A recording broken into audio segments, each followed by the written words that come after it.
for a few years, and I had a good friend that was interested in renting it, and I decided to get into the investment side. So the first experience we had was with a realtor that just didn't meet the qualifications that I think I needed and the experience that I needed to have in selling this property.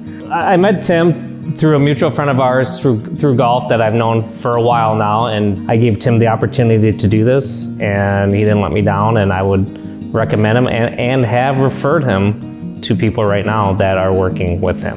When I originally talked with Tim, he was a proponent on us changing out the carpet and doing paint and stuff, and I was sort of against that at first, figuring that the place would sell on its own without having to do that. I was wrong.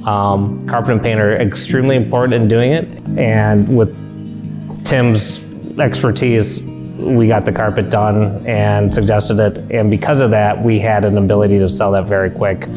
Previous to doing the carpet, we did have showings. It just didn't show the way that it needed to show to get the top dollar that we ended up getting. I sell cars.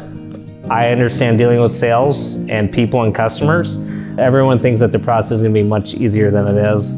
In reality, it never is. Just like buying a car is never as easy as it is either.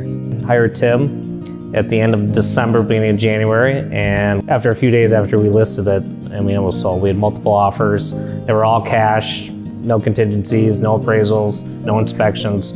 So it was a deal that it made sense for me. The longevity that he's had in the industry, the amount of properties that he's sold, and the experience that he's had dealing with different properties and different amounts of the properties and the values of each of the properties, and it was beneficial.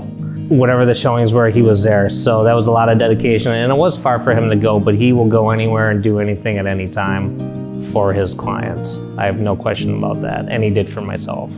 I think a realtor that listens, that understands the market. I think negotiation at this time is very big with all the different terms and things that can go on with a real estate deal. And I think Tim brought all those to the equation very easily and very professionally. There's a reason why he does what he does and why he's good at what he does.